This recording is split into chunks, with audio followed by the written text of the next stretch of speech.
We're doing classic favorites, sitting, gabbing about things that I like right now.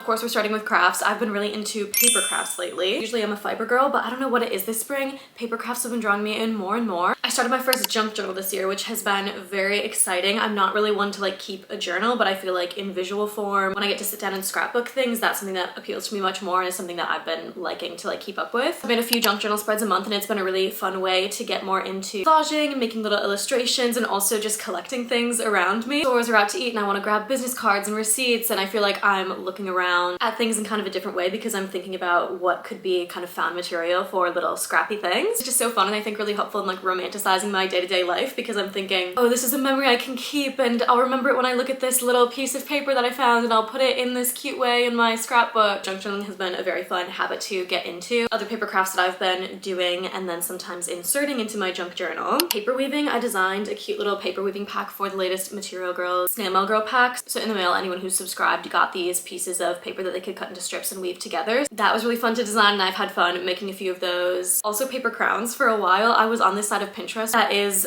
amazing paper crowns that apparently people are making. These are so cute and they were just flooding my page for a while. And I had a night where we had some friends over and we all made paper crowns together and like played games. Used construction paper, glue sticks. I also brought some scrap lace and hot glue that I had at the studio, which was super cute. I've been going to workshops for printmaking and zine making. My love of print media is strong as ever and paper crafts has been a very fun place to play with that. This next one, I never for the first 25 years of my life ever thought I would say this. Getting ready at the gym. For a while I was going to a gym that was close to our flat. It closed. So it was a little bit like, what am I gonna do? Like I can no longer walk to the gym, work out, come back and still get ready here before I start my day. Grace was like, oh, let's just go to a different location that's like on the way to work. I thought she was insane. I was like, you cannot ask me to do this. It's so against my nature. Having to choose an outfit and put it in a gym bag, all my makeup, but I forget mascara that day. Like, ugh, just all the things that could go wrong. I watched her do it for like 2 or 3 weeks and honestly it was really inspiring. She left the house earlier to like commute to the area that we work in, which meant that she was commuting not during rush hour, and then she was having a workout. It's like, I feel like a girl about town. I have all my stuff with me. I'm ready to go. I actually feel more relaxed because instead of being at home being like, oh my gosh, I have to go catch the train, I know that I'm a few minutes walk away from work so I can get there. And I was thinking about this and I was trying to have an open mind and I was like, okay, fine, I'll try it. Like, I'll try it for a week. And it's so nice. All those things are so true. I'm no longer commuting during rush hour. I still take my sweet time getting ready at the gym. Like, I'm not rushing in and out of there because I know I'm already in the area that I need to be in, so I don't need to like rush. I keep my gym bag packed with all my day-to-day essentials so I can just grab it every morning and I haven't had any issues with like forgetting stuff, not having it. The only thing I have had to get used to is planning outfits the night before. That was a bit of an adjustment, but once I got over that, it was actually kind of nice to just be like, the night before I'm gonna pack my gym bag, I'm gonna decide what to wear. The morning of, I don't have to think about anything. I just grab my bag and go. I feel like my mind cracked open, and yeah, this is something that I never thought I would do, but I have been loving it so much so that even when I'm working from home, I still go to the gym and like train back because it's become such an integral part of my morning. Like, I'm in a bad mood if I don't start with a workout and have my time getting ready to the gym. Like, I'm enjoying getting ready in the locker room better than my own bathroom. Dr. Grace thought she was insane, but it has been such a good habit for me. Next up is just ice cream sundaes. Let me turn you on to the ideal concoction here, okay? Vanilla ice cream, sprinkle some chocolate chips and some crumbled Oreos on top, and then some crumbled pretzels. This is key. Pretzels on ice cream is truly one of the joys of my life. Like, something salty in there is so good with the chocolate. Top of all that, chocolate sauce, and specifically this stuff. I don't know what it's actually called, but I'll find a picture of it. It's this sundae chocolate topping that hardens, so you gotta like nearly cover that, and then it has just like a hard shell over your entire sundae, okay? Off with whipped cream, like so much that you don't see the ice cream underneath. This is the way to do it. This is how I always make my ice cream sundaes, and I've been making a lot of them recently. Only crazy, but crocheting in silence. Another new one for me, and another one that I never saw myself doing. One of the latest crochet projects that I made was this smock top. There's a free pattern for it out if you want to try your hand at crocheting in silence. Obviously, when I'm writing a pattern, the actual pattern development part of the process does take some focus. Like, I'm not usually watching something while I'm figuring out and like writing the pattern. When it comes to making entire samples, I usually sit and watch stuff. This project would be prime for that because it's basically 2 big rectangles. We're just crocheting back and forth on rows, which usually I'd be like, oh, I need something to kind of entertain me while I do this. But I found it kind of meditative. I made this entire sample just sitting on my couch like this. I don't know what's up with that, if I've just been getting like more overwhelmed and overstimulated than usual. Like, I haven't been listening to music out and about as much because I feel like with the sounds of like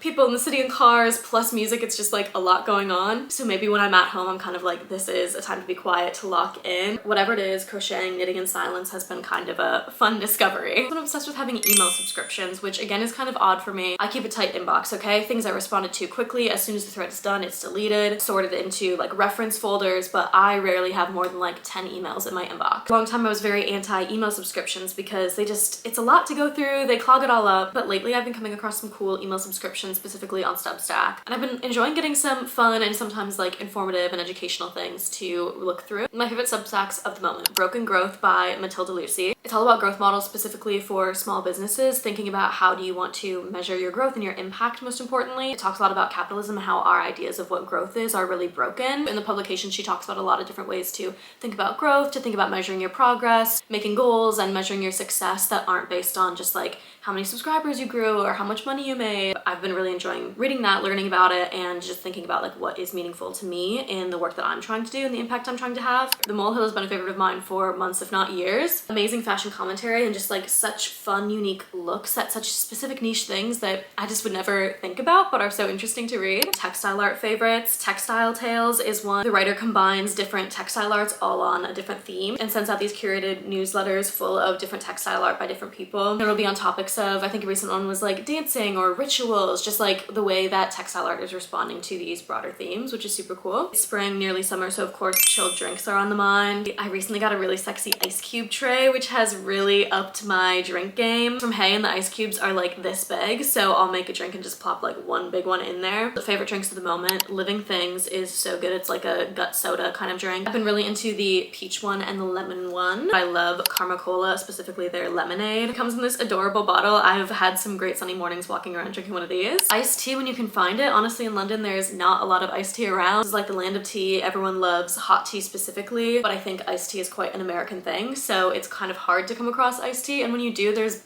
honestly barely any ice in it. Anyway, Blank Street Coffee does good iced tea. I've been picking up some of those in the mornings. Having a little chilled drink next to me at any moment has been such a treat. Our beautiful coffee table, which you are resting on right now, I've been obsessed with it recently. We got it just a few months ago and we had never had a coffee table together before this. This flat came partly furnished, but we were allowed to like get rid of furniture, so we've kind of been in the process of turning things over. When we replaced the couch, which should probably also be a favorite because this thing is beautiful, we were looking for a coffee table that was at the right height because this thing is pretty low. Just getting one from IKEA, like it's nothing fancy, but it's just been so fun to have that centerpiece in our room. I feel like it brings everything together and it feels so homey because it's covered in puzzles and games and books. The state of things right now, here's what we have out. The game We're Not Really Strangers. Grace and I are far from strangers. We've been together for 5 years. Going through the questions in that card because they're just like fun to talk about, and I feel like some of them, even when they're things that we already know about each other, it's just fun to like pick one out, not know what it's going to be, and have some potential conversation about it. We're working on a La Puz puzzle that is all over the place now. Coffee table books I think are another joy of life. It's been very fun to start collecting some of those. One that we have out right now is Mickalene Thomas's exhibition book from the exhibition that was just at Hayward Gallery. That's gorgeous. There are a bunch of cooking magazines stacked with it that we can flip open to find recipes. Putting stuff on my coffee table and enjoying just having it at the center of our living room has been my favorite. Similarly, on the home decor train, we've been doing a lot of DIY stuff for our flat this spring. It's been so fun to just get creative, have a little craft project, and put our own stamp on everything around us. Like I feel like I'm looking around and I see not only like furniture pieces that we love, but literally things that we've made because we loved them for the flat. We took a lot of our picture frames and started putting smaller things in them, but using fabric backing to make just cute little collages. We did it with a few big ones as well because we have obviously some big white walls and we thought it would be nice to just get